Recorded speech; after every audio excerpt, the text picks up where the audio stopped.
Hey guys, so we find ourselves in the midst of our second lockdown. Hopefully, we're at the very end of it because I know a lot of us, including ourselves here, are dying to get going again. A lot of people reached out to me over the holidays, and especially since then, because this second lockdown seems to be taking quite a toll on them, especially the curfew and so on and so forth that we're in right now. A lot of people reaching out saying, Don, I'm having a hard time staying focused, staying steadfast, trying to continue to get better, even though I'm not sure where this year is taking us, right? Because a lot of the seasons are canceled, whether it be hockey, skiing, basketball, whatever the case may be. So a lot of people are saying, what could I do to get my mind right, and so on and so forth. So this is the basis of our Core Excellence Book Club, and it brings to mind a great quote from Martin Luther King. The true judge of a man, or the true test of a man, is not where he stands in times of comfort and convenience, but where he stands during times of challenge and controversy. And Lord knows we're being challenged right now.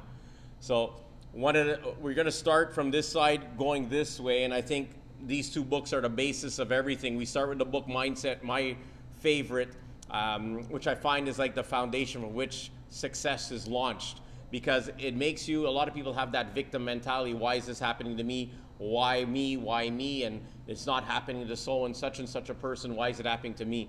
And I think it helps us look at, for lack of a better word, the positive and everything. But in every circumstance, in every lesson, in every challenge, and in every hurdle in life, there's something to be taken from it. There's something to be learned. So instead of looking at it as like a punishment, look at it as a growth experience. So they talk a lot about the growth mindset in this book. And I find this book helps us to develop or to limit the amount of peaks and valleys in our success curve. You know, there's that famous picture where it says, success is not a straight line. So yes, it's this squiggly line that goes up and down, but overall we're going to continue to go up and up and up. And I think the growth mindset that you develop from this one is definitely going to help you get there with the least amount of valleys and more peaks. So I really love this book. A lot of people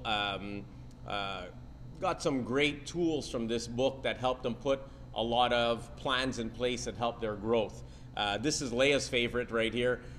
Who says you can't? You do. So it's a lot of people that have a lot of negative self-talk and say like, oh, I won't be able to do this and I won't be able to do that. So this book covers, it's like a 7-step guide to discover who you are and also to discover what your true potential really is, and helps you commit to your own success curve. Living Forward, definitely another one that I give to a lot of the interns to read. I tell people, if you don't know where you're going or where you're headed, or at least what the tools are needed to get to where you're going, you're living in limbo.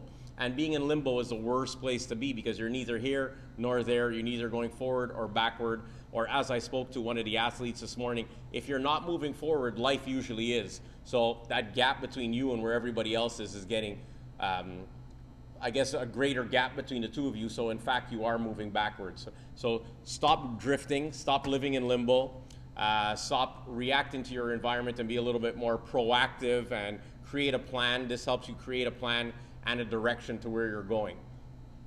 Atomic Habits is one of the later favorites. This has been around for a while. These have been around for a while. This is one of the later ones that have come out in the last couple of years, just to show how I guess you could say the benefit of having positive habit changes in your day-to-day can help spiral, help snowball in a positive way. And yes, it does cover that negative habits seem to snowball a lot quicker, but it gives you tools to nip those in the bud and to chase. Like, again, I talked to another athlete this morning. So let me just stick a pin. No, I'm not a psychologist. No, I'm not a life coach.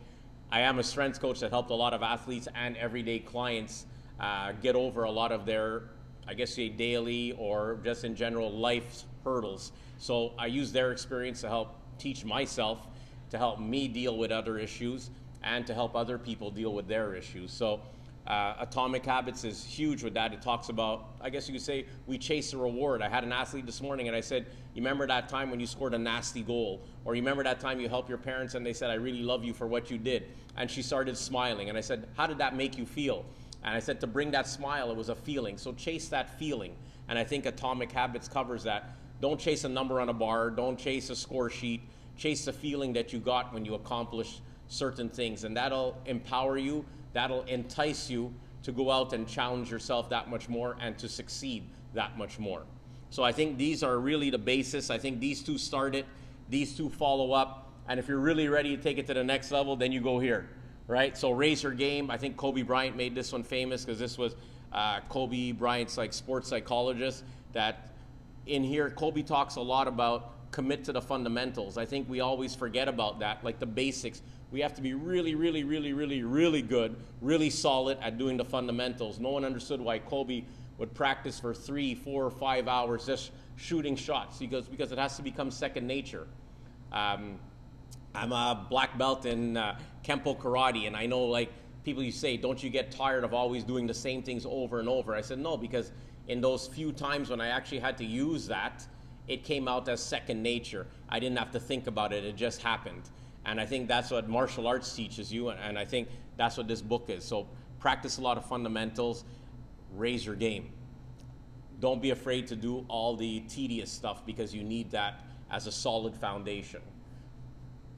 Limitless, Will Smith made this one famous, I guess, or he's one of the more famous people in here. It talks about unleashing your super brain, how to have different tools to be able to really dive deep into and to, I guess, plug into your brain's true potential. So I think this one was a great one also. These are the top 6 for me. These being the basis. I really love mindset because I think without this, you can't do the rest of this. So guys, commit to this. Get going, start exercising, start challenge yourself, get that feel-good feeling back in yourself because it's that feel-good feeling that helps us overcome these times of maybe not feeling so good. So let's set our sights on feeling good, that reward system, that feeling good about ourselves again. We're soon going to be back in the gym. Watch us on social media because we're giving you a lot of tips on that. Let's dial into training, let's dial into nutrition, get it done, set the mind right, and we'll see you soon. Peace out, guys.